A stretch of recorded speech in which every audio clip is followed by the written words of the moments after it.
Road पर झाड़ू लगाने वाली गरीब सास की बहू बनी मिनिस्टर।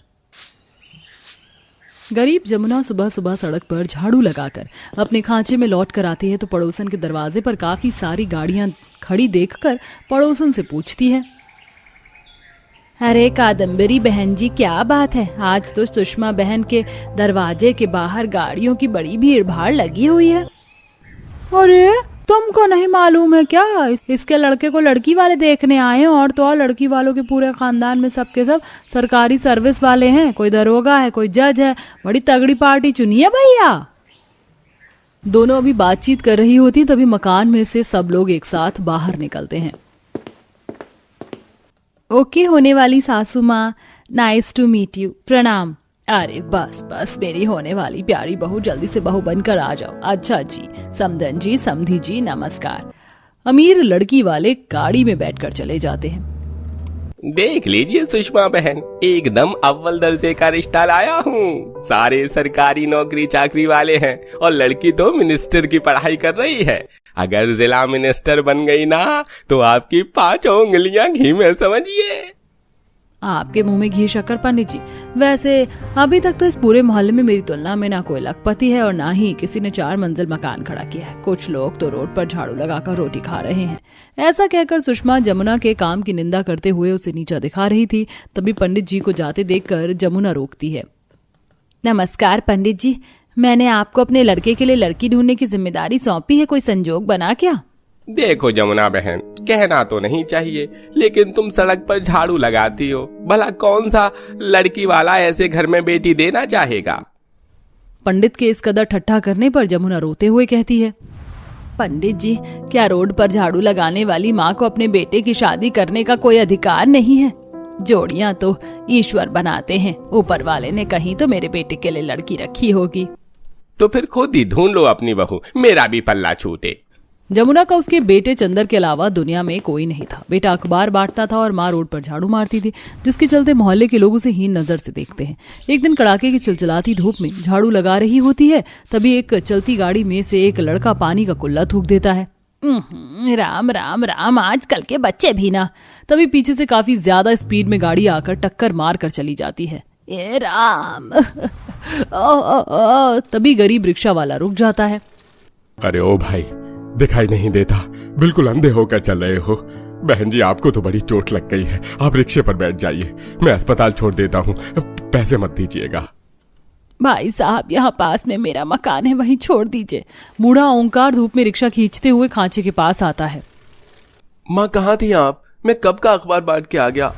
और अरे, आपको ये चोट कैसे लगी? अरे संभल कर बहन जी। चंदर ओमकार को चाय पानी बनाकर देता है। ये लीजिए काका, चाय पीजिए। बहुत बहुत धन्यवाद बेटा। धन्यवाद तो मुझे आपका करना चाहिए, जो आपने मेरे माँ को बचाया। वरना आजकल समाज की हालत इतनी खराब हो गई है कि लोग किसी इंसान को जख्मी पड़ा देखकर भी वीडियो बनाते हैं, लेकिन मदद नहीं करते। खैर छोड़िए, मैं बिस्किट लेके आता हूँ। चंदर का स्वभाव देखकर ओमकार को वह जच जाता है। बड़ा ही ठंडे दिमाग का लड़का है आपका बहन जी। बड़ा सीधा है मेरा बेटा भाई साहब, कोई बुरा ऐब नहीं, मगर गरीबी के चलते इसकी शादी नहीं लग रही। कभी कभी तो बड़ी चिंता सताती कि मेरे बाद इसका क्या होगा। इस पर ओमकार हिचकिचाते हुए कहता है, बहन जी, मेरी भी लड़की कुंवारी है, खूब पढ़ाया लिखाया है बिटिया को, इसलिए दहेज नहीं जोड़ पाया। मुझे तो आपका लड़का अपने दामाद के रूप में जच गया है, बाकी आप मेरी लड़की को देख लीजिए। दोनों परिवार मिलजुल कर शादी तय करते हैं और विदा होकर संध्या बहू बनकर आ जाती है। संध्या बहू, कलश गिराकर भीतर आ जाओ। चंदर, बहू को भीतर ले जा, थक गई होगी। संध्या, तुम इस शादी से खुश तो हो ना? चंदर के सवाल पर संध्या गुजरे पलों में खो गई। जहां टूटे मन से संध्या पिता से, बाबूजी, मैं आपसे विनती करती हूँ, ये शादी मत कीजिए। मैं मिनिस्टर बनना चाहती हूँ, इस देश के गरीब लोगों को भ्रष्टाचारी मंत्रियों से मुक्त करके उनकी भलाई का काम करना चाहती हूँ। संध्या बेटिया, जिस समाज के विकास के बारे में तू सोच रही है, वही समाज तेरे पिता पर थू कर रहा है। जवान बेटी माँ बाप से ज्यादा समाज के खातिर बोझ बन जाती है। तू अपना संसार बसा ले। आखिरकार संध्या अपने माँ बाप के फैसले को मानकर शादी कर लेती है। कहाँ खो गई संध्या? तुम खुश हो ना? जी मैं खुश हूँ, बहुत खुश हूँ, इसी तरह समय गुजरता है। संध्या बहू के कर्तव्यों को निभाने लगती है। वहीं सुषमा की बहू मधु कभी गार्डन में कभी छत पर पढ़ने का ढोंग करती है। ये ले मधु बहू, गरम गरम दूध पी ले, कब से किताबें पढ़ रही है। मम्मी जी तैयारी तो करना पड़ेगा, मिनिस्टर बनना रोड पर झाड़ू लगाने जितना आसान थोड़ी है। मधु जमुना और संध्या को टॉन्ट मारती है। अच्छा बहू, मैं झाड़ू लगाने जा रही हूँ, ख्याल रखना तू अपना और खुश रहा कर, ऐसे मुंह लटका कर अच्छी नहीं लगती। जी माँ। जैसे जमुना झाड़ू लगाने आती है, मालिक चेतन उसे खूब झाड़ता है। लो जी, आ गई होम मिनिस्टर झाड़ू लगाने। मैंने तुमको कल कहा था ना कि आज तड़के सुबह आकर मेरे सड़क की पूरी अच्छे से साफ सफाई कर देना। आज मिनिस्टर साहब सड़क की देख रेख करने आ रहे हैं। एक भी कूड़ा बच गया ना तो मेरी रिमांड ले लेंगे। मालिक को भड़कते देखकर जमुना जल्दी जल्दी झाड़ू लगाने लगती है। मालिक चिंता मत कीजिए, मैं एकदम अच्छे से साफ सुथरा कर दूंगी सड़क। कुछ देर में गाड़ी आती है। जैसे ही मिनिस्टर गाड़ी से नीचे उतरता है तो पान की पीक थूक देता है। पधारिया पधारिया माननीय मंत्री जी, आपका स्वागत है। ये फूलों का गुलदस्ता आपके लिए। अरे काकी, रोड के बीच में क्यों खड़ी हो, हटो भाई। चेतन जमुना को धकेल देता है। अरे वाह, सड़क तो बिल्कुल दूध की तरह चमचमा रही है। ऐसा लगता है सिंगापुर की सड़क पर खड़े हैं हम। ओ बड़बक, कलेक्टर ही नहीं, जानबूझकर इतनी कड़ी धूप में हमको दौड़ा दी ससुरी। अरे फोटो वाले, एकदम अच्छे से फोटो निकालना, बढ़िया पिक्चर आनी चाहिए सड़क की। जी जी सर।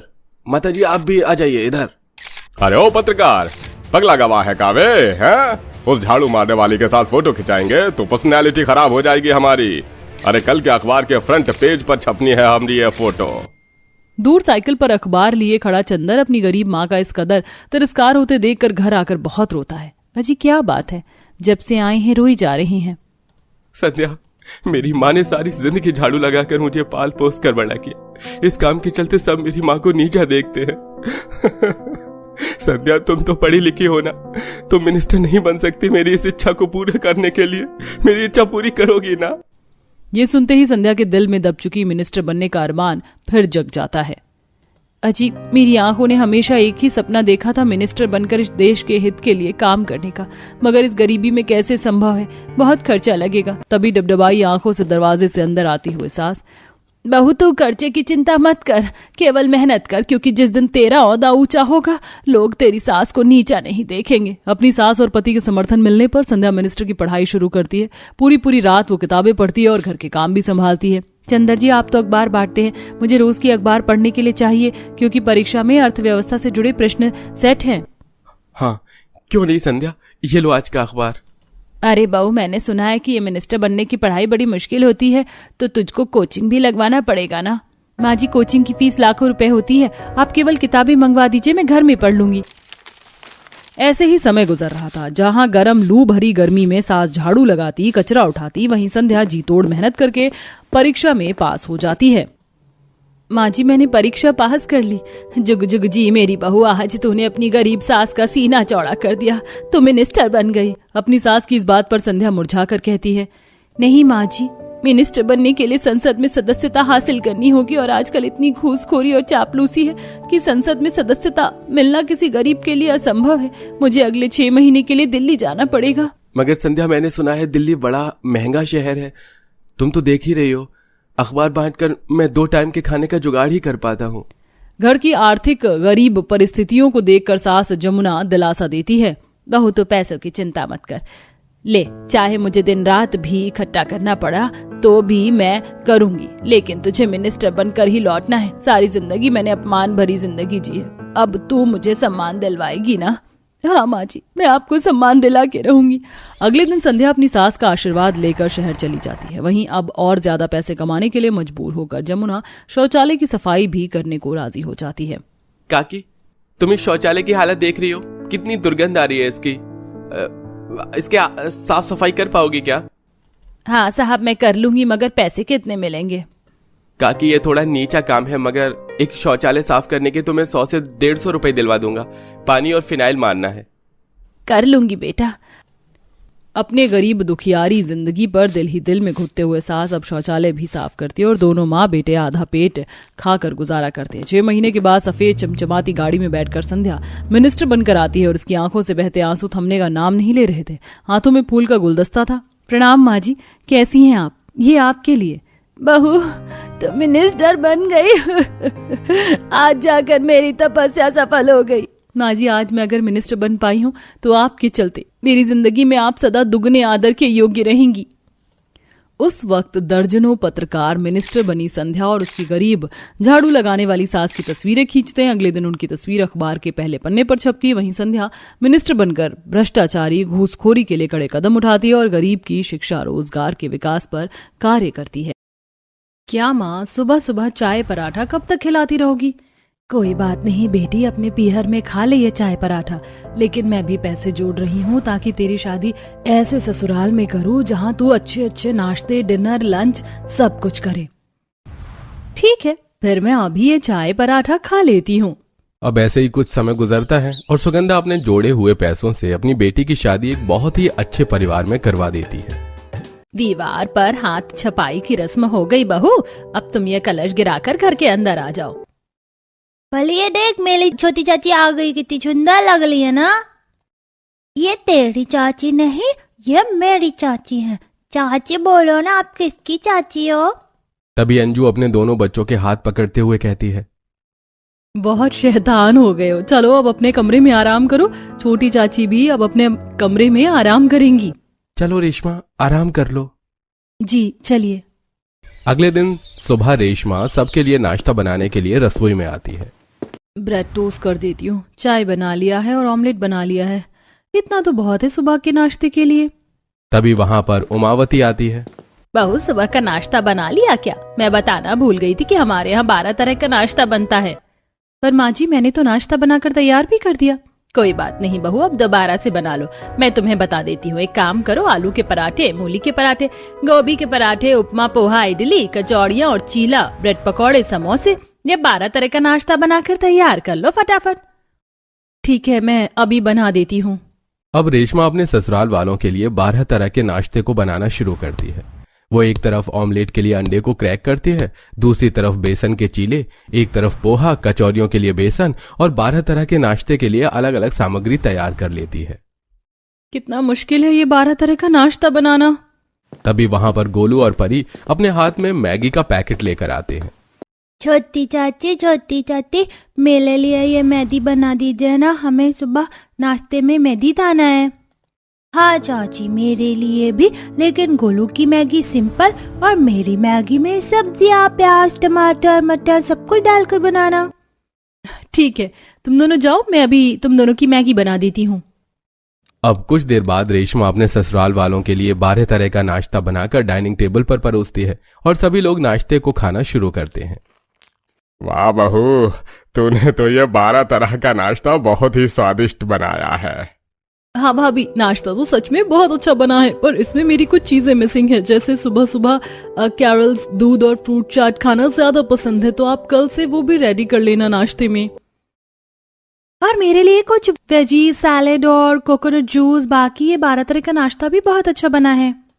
अरे बस बस, बना तो दिया 12 तरह का नाश्ता, अब और कितनी डिमांडर रहोगे? बेचारी नई है अभी इस घर में। आओ बहू, तुम भी ये 12 तरह का नाश्ता कर लो। रेशमा डाइनिंग टेबल पर जाकर नाश्ता करने लगती है। ऐसे ही सारा दिन बीत जाता है।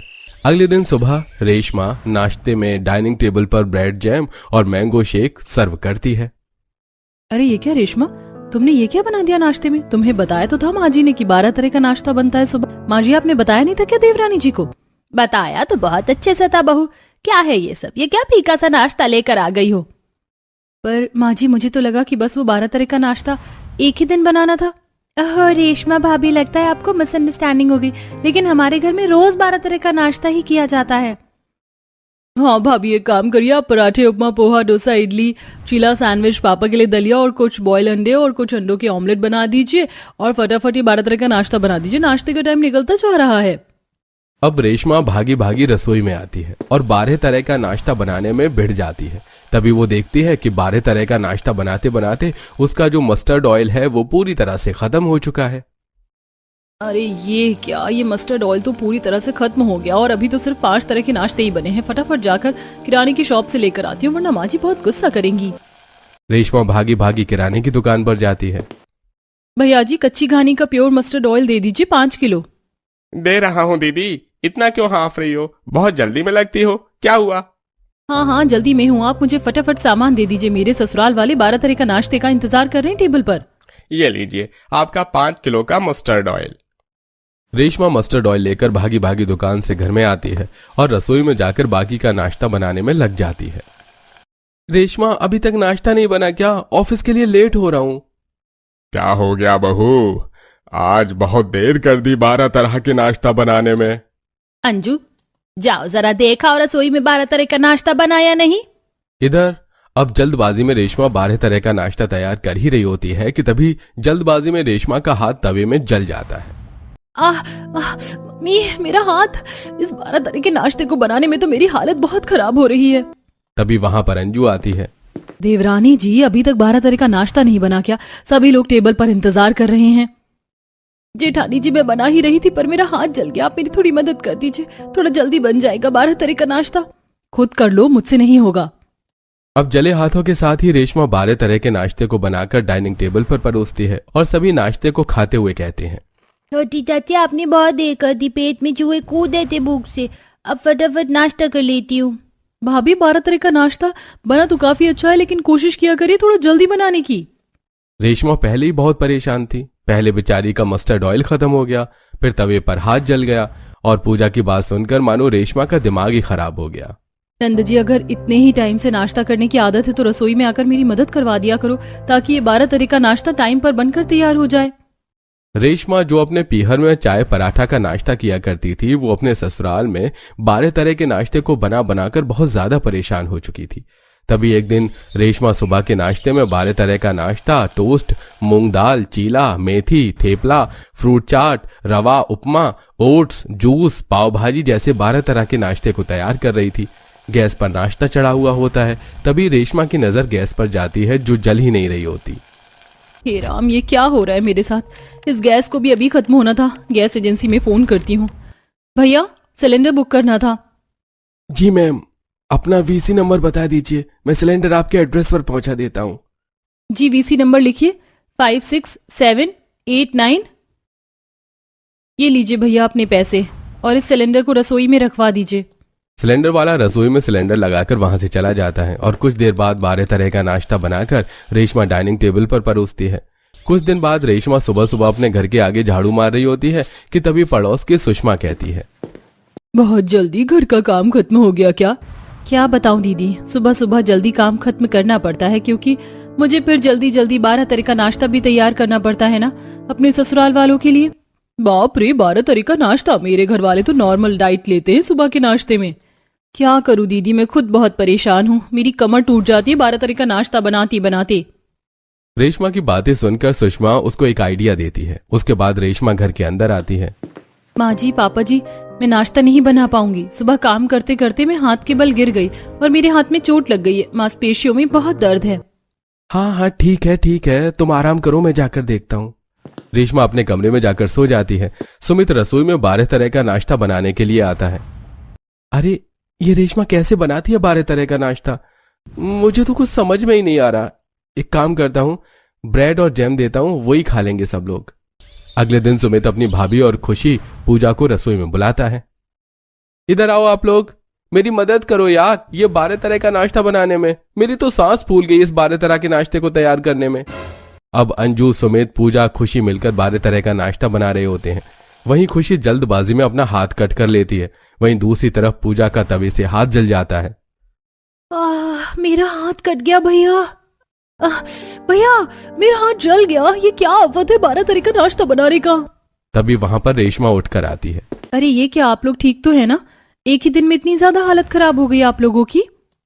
तभी वहां पर पूरा परिवार इकट्ठा हो जाता है। हाँ रेशमा, हम सबकी हालत टाइट हो गई ये 12 तरह का नाश्ता बनाने में, और मुझे लगता है कि हमें तुमसे भी नहीं बनवाना चाहिए। इसलिए आज से 12 तरह का नाश्ता इस घर में नहीं बनेगा, हल्का डाइट ही सब लेंगे। हाँ भाभी, भैया सही कह रहे हैं, आप इतना परेशान मत होइएगा कल से। रेशमा का आइडिया काम कर जाता है और सबकी अकल भी ठिकाने आ जाती है। इसके बाद से पूरा परिवार 12 तरह के नाश्ते को करने की आदत छोड़ देता है और हल्की डाइट नाश्ते में लेना शुरू कर देता है।